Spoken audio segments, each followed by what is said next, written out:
In 1964, Peter Snell won gold medals at the Tokyo Olympics in the 800 and 1500 metres. That was 52 years ago. No one has managed that extraordinary double at an Olympic Games since. In an age where many top athletes and sports people get new singlets, jerseys or uniforms every time they appear, it's easy to forget that Peter Snell competed in the 800 and the 1500 metres in the same black singlet, number 466.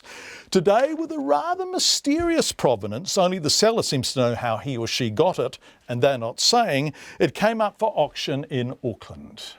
An iconic piece of New Zealand history. It's Peter Snell's 1964 Tokyo singlet.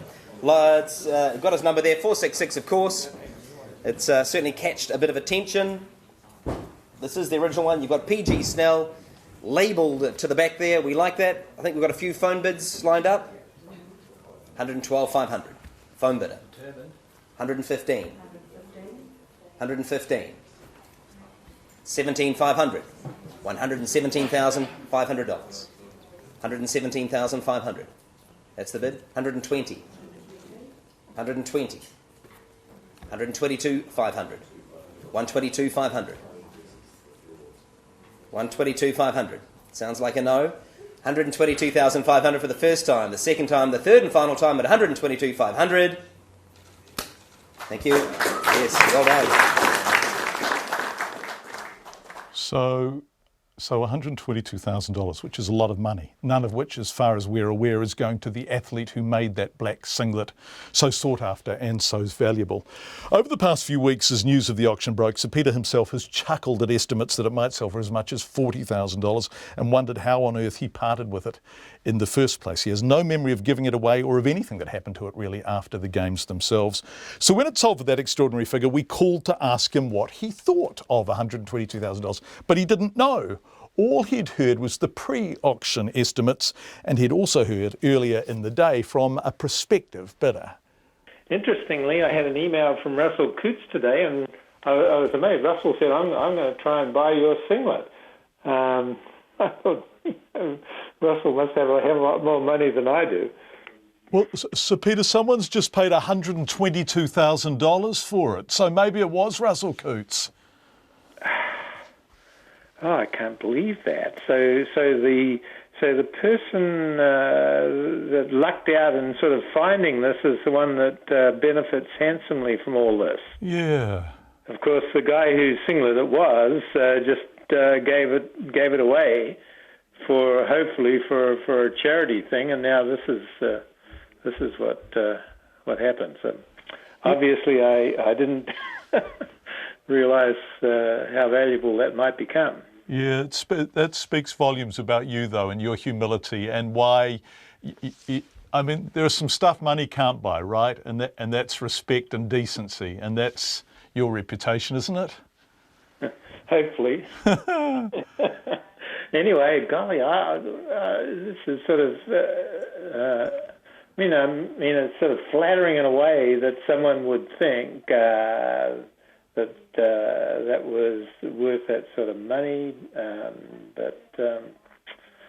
I guess the guy that found it is just rubbing his hands with glee. Yeah.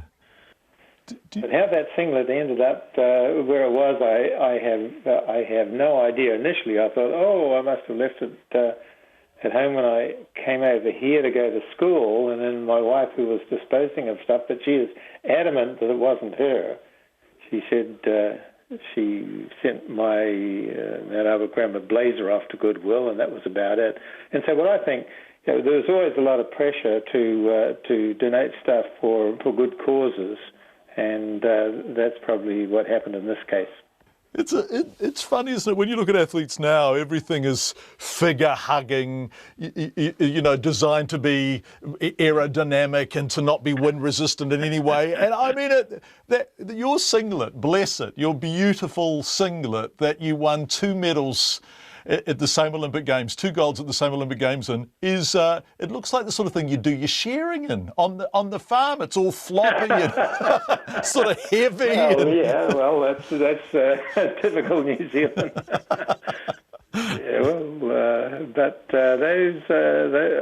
I look upon those black singlets with the silver fin as pretty iconic. Yeah, hell yes. Did it really have your name stitched in the back like your mum had done it? Yeah. Snell PG. Did it really have that? Yes, it did.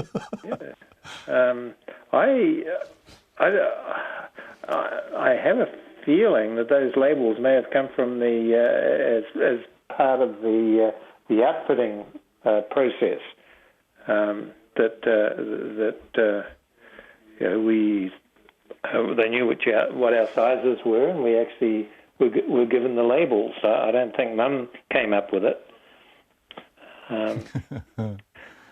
Anyway, so that I suppose gives it a measure of authenticity. Yeah, and also I think what it means to people, and also, you know, what you mean to people as part of our history and our sporting history and our general history. This is a measure of the esteem in which you were held. I mean, it would be lovely if the esteem in which you were held meant that you were getting $122,000 rather than some other bugger. Well, I'm enjoying life. I don't need it. I guess I'm still able to play some competitive sports. In fact, I just got back from some senior games in the wine country in Sonoma, and managed to knock off the 75-plus table tennis players, men.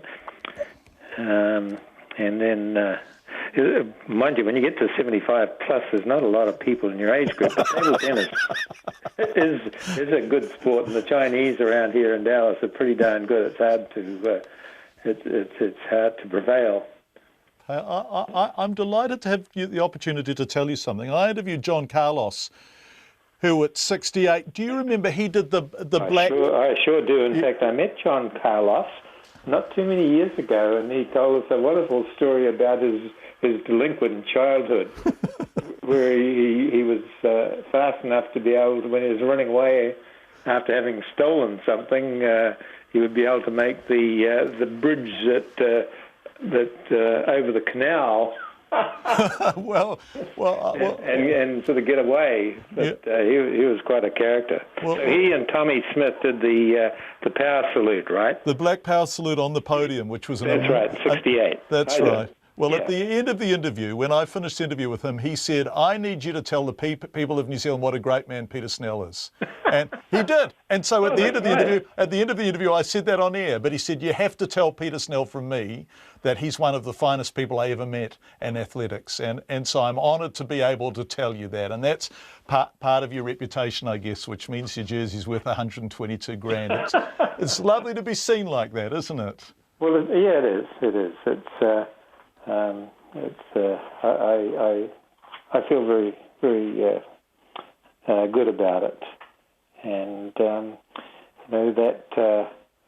my life has been greatly enriched as a result of putting the effort in that I did as a young person. And the mantra is use it or lose it. Yeah. Well, you've used it beautifully, Sir Peter. Well, I'm trying to, yes. Yeah, you have. Yeah. Which is why a funny old black singlet is worth $122,000.